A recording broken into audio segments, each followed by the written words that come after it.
Paz do Senhor, meus queridos irmãos, meus amigos, prazer ter tê-los novamente aqui conosco para mais um estudo da Santa Palavra de Deus.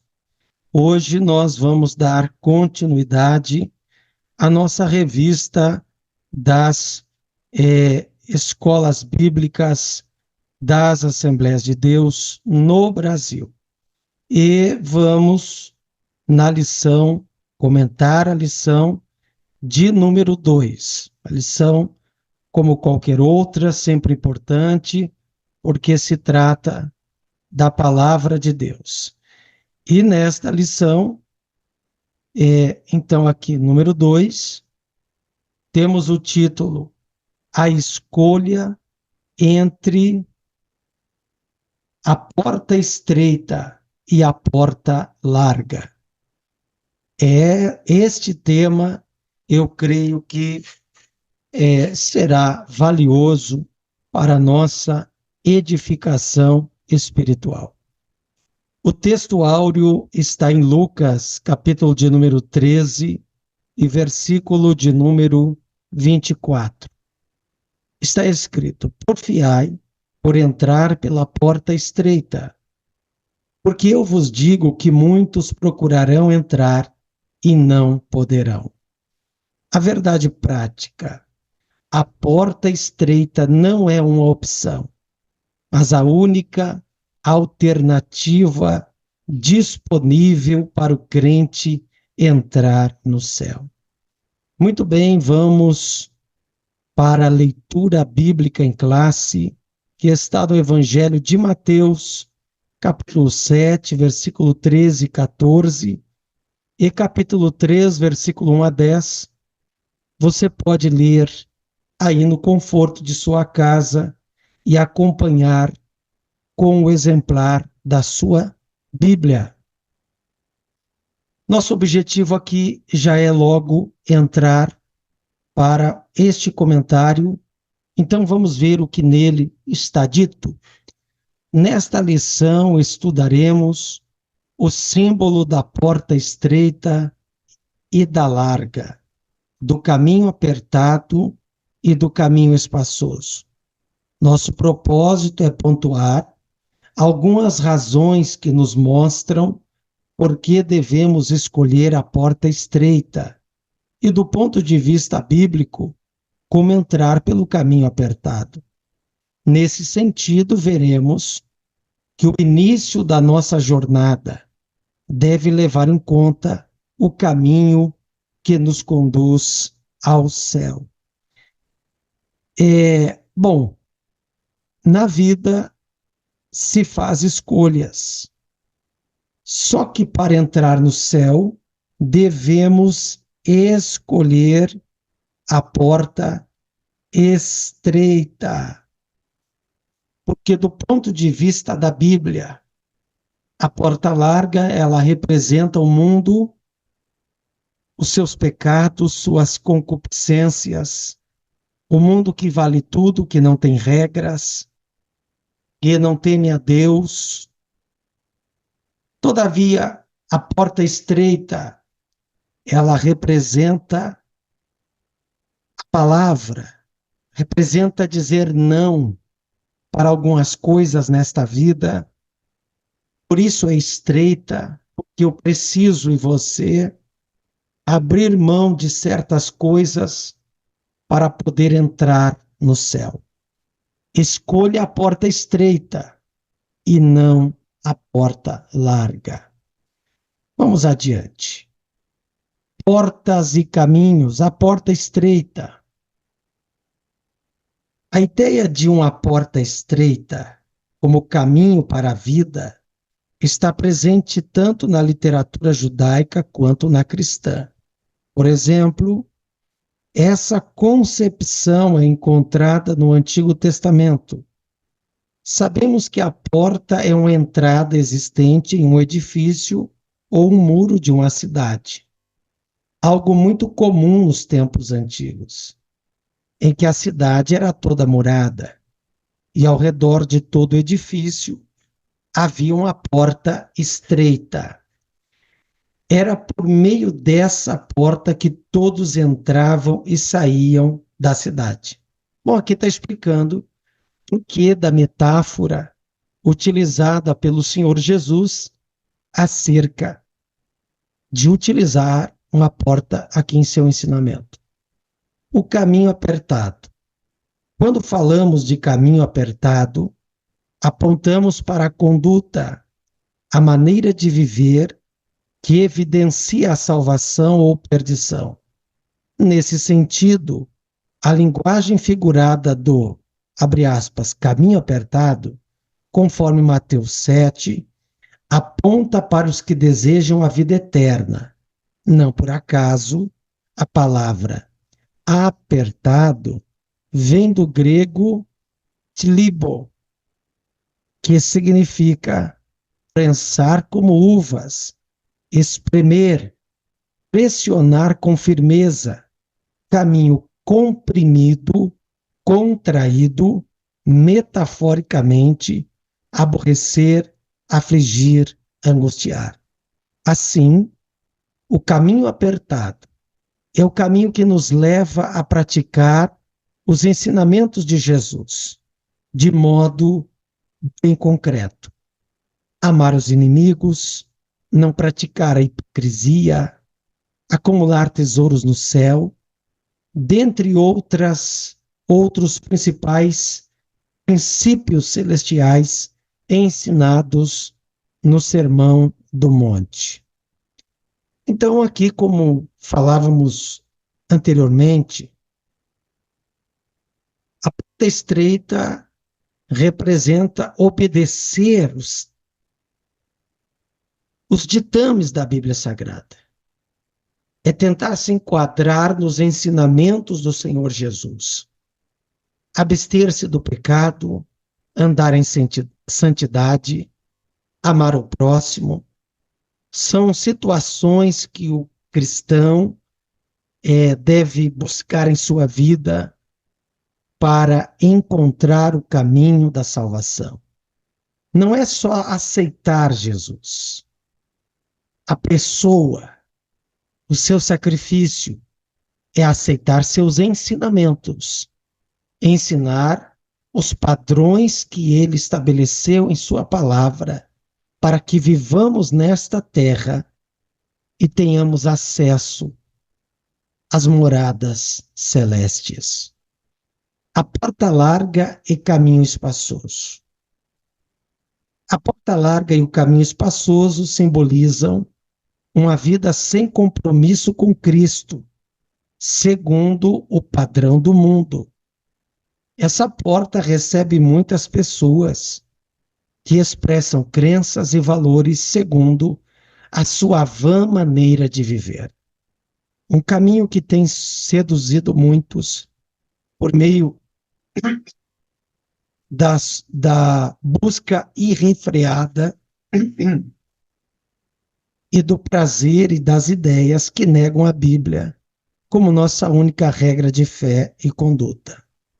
Tratam-se, pois, de uma porta e de um caminho em que entram pessoas que vivem segundo as suas próprias ideias e que não desejam ajustar-se aos ensinos das Escrituras Sagradas.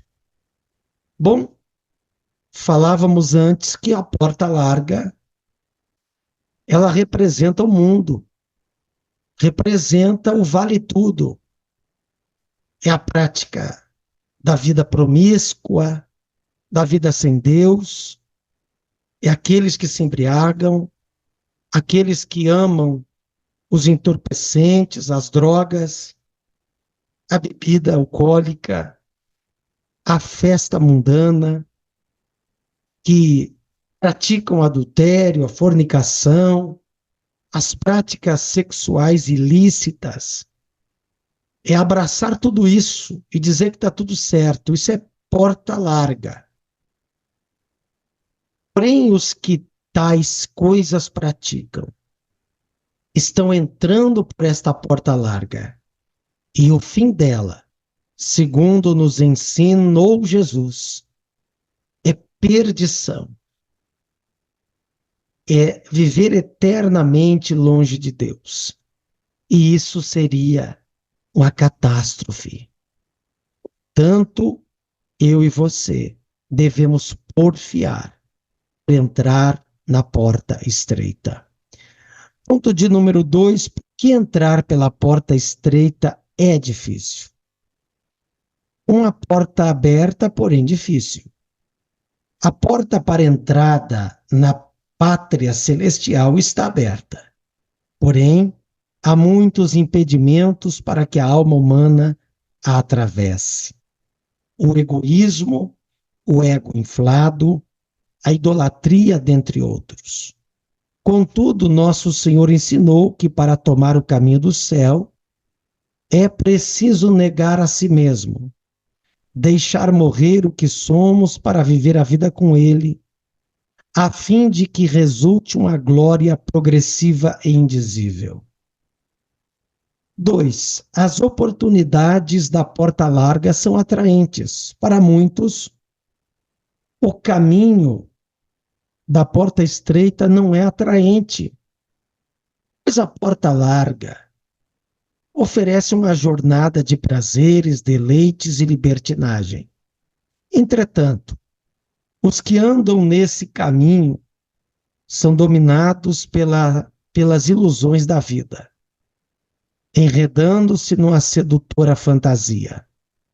É o caminho de apego prazeroso ao mundo e de desprezo a Deus. Tragicamente, todos os que amam o mundo não terão direito a entrar nos céus. Por isso, o cristão comprometido com o evangelho de Cristo sabe, abre aspas, que o mundo passa e a sua concupiscência, mas aquele que faz a vontade de Deus permanece para sempre. 1 João, capítulo 2, versículo 17. Então, queridos, entrar na porta larga é viver uma jornada de prazeres, deleites e libertinagem. É andar como o inimigo gosta. É descumprir a palavra de Deus. O mundo aí fora tem as suas seduções, sua fantasia, o seu engodo, a sua mentira. Portanto, muitos são aqueles que dizem: vou aproveitar a vida. Mas que vida? Aproveitar o quê?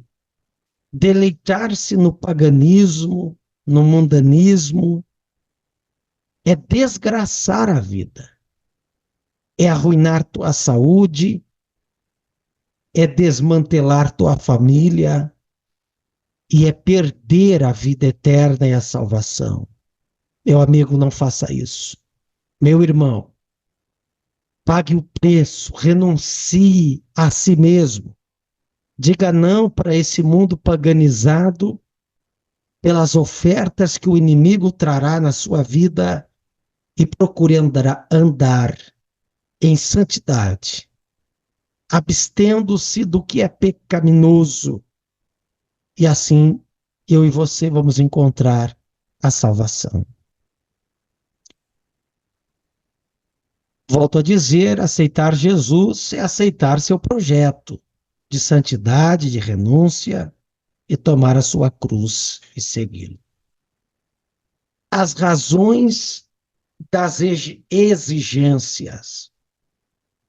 Diferentemente da porta larga e do caminho espaçoso, a porta estreita e o caminho apertado requerem uma transformação interior, uma decisão pessoal e uma disposição em seguir na contramão da maioria.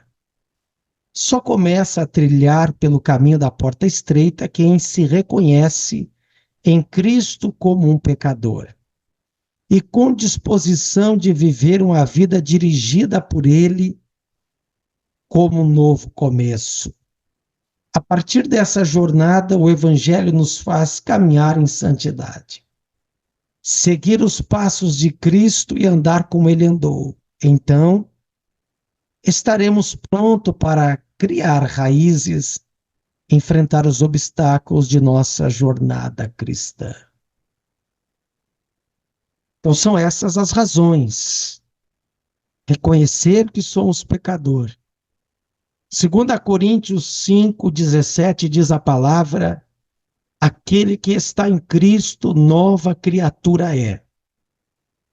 As coisas velhas se passaram e tudo se fez novo. Ou seja, é preciso andar em novidade de vida, entrando pela porta e pelo caminho do céu. Ponto 3. Arrependimento de pecados. Por meio das palavras do arauto divino João Batista, a mensagem pregada por ele para entrar no reino de Deus é o arrependimento. João é uma voz que ecoa entre a antiga e a nova aliança, confirmando as palavras dos profetas do Antigo Testamento. Sua mensagem de arrependimento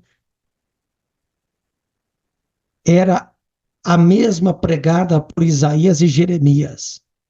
Por essa razão, é importante ponderar que o arrependimento bíblico não é uma questão meramente emocional, mas uma disposição para mudar de ideia e um exercício que envolve o aspecto mental e moral do pecador. Por meio da pregação e da aceitação do Evangelho, mediante a ação regeneradora do Espírito Santo, o pecador renuncia ao pecado, reorienta a vida e firma uma resolução de deixar o caminho espaçoso para tomar o caminho que conduz para a vida eterna. Então, queridos, é preciso arrepender-se de seus pecados. Quem acha que está na razão pecando, esse não se arrependeu. É preciso reconhecer o erro. Perceber, não, o que eu estou fazendo é errado. E eu preciso mudar de vida. Subtópico 2, confissão de pecados. O ministério de João Batista foi impactante, de modo que iam ter com ele toda a Judéia e a província do Jordão. Os que iam até João confessavam os seus pecados para serem batizados. Ora, a Bíblia diz que todos pecaram e separados estão da glória de Deus. Sem que o homem reconheça que é pecador, jamais compreenderá que precisa de um Salvador. Nesse aspecto, a confissão pessoal dos pecados é uma perspectiva nova que aparece com o ministério de João Batista. Em Israel, a confissão era nacional e se dava em dia especial, como no dia da expiação. Por meio do modelo de vida de João Batista, a confissão de pecados passou a fazer parte da tradição cristã. Desse modo, a pessoa confessa os seus pecados e afirma que crê em Deus poderoso e salvador. Assim, quando o homem reconhece em confissão que é um pecador, ele recebe o perdão de seus pecados. O que é confessar os pecados? Você não confessa tão somente na oração. Claro que o processo da confissão, ele também é para Deus. Mas você deve buscar o seu líder espiritual, o seu pastor, que com humildade, com coração amoroso e misericordioso, vai ouvi-lo, ouvi-la, vai entender você, vai orar por você. É preciso confessar. A Bíblia diz que aquele que confessa, Provérbios diz, aquele que confessa e deixa, alcançará a misericórdia. Confesse e não esconda os seus pecados. Não encubra os seus pecados.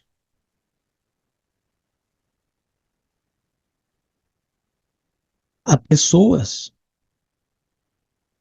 que acham que o tempo, o calendário, apaga pecados. Não apaga, não.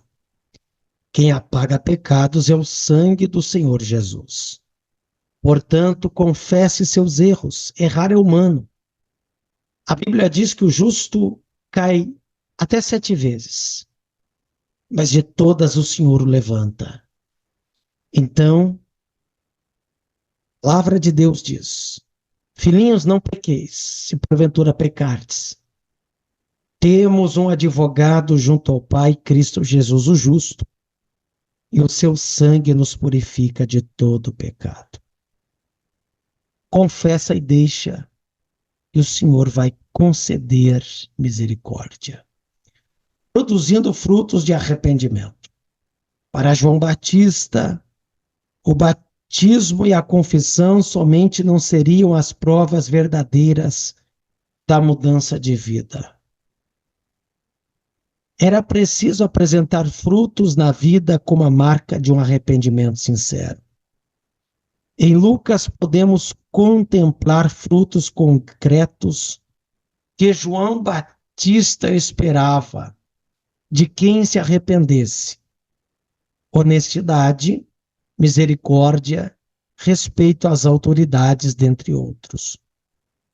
Isso era a prova de que a natureza da pessoa havia sido verdadeiramente transformada. Portanto, uma pessoa que teve um encontro verdadeiro com Jesus produzirá frutos dignos de arrependimento, uma nova forma de pensar e agir, um novo estilo de vida. Então é isso aqui, queridos. Quem se encontrou com Jesus vai produzir frutos, vai ter uma nova forma de pensar e de agir, um novo estilo de vida. Ah, eu aceitei a Jesus, mas eu continuo a praticar os mesmos erros e pecados do passado. Não, então, não entendeu Jesus. Não o aceitou mesmo. Porque quem aceita, não só aceita a sua pessoa, como eu disse antes, mas aceita a sua palavra. E a sua palavra regulamenta o ser humano e ordena andar na porta estreita e dizer não para o pecado e para os desejos desse mundo cruel e diabólico.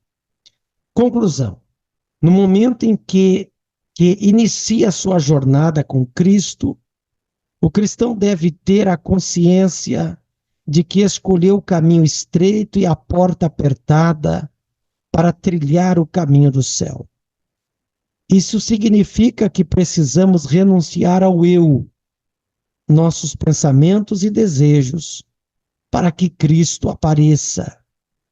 Isso só é possível por meio de um verdadeiro arrependimento, confissão de pecados e experiência do perdão. É isso que falamos em toda essa lição. Entrar pela porta apertada, estreita, é renunciar ao eu, ao nosso ego, renunciar nossos pensamentos e desejos carnais. Só é possível com arrependimento, confissão de pecados e experiência de perdão.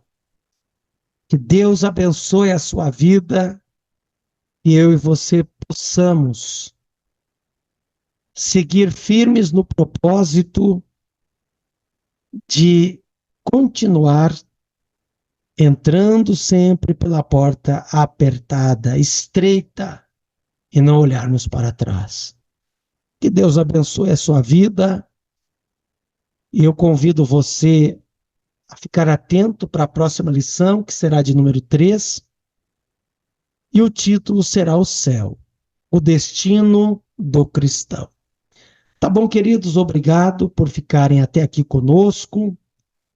Procure outros vídeos aí em nosso canal que estão à sua disposição. Deus abençoe. Fique na paz do Senhor Jesus.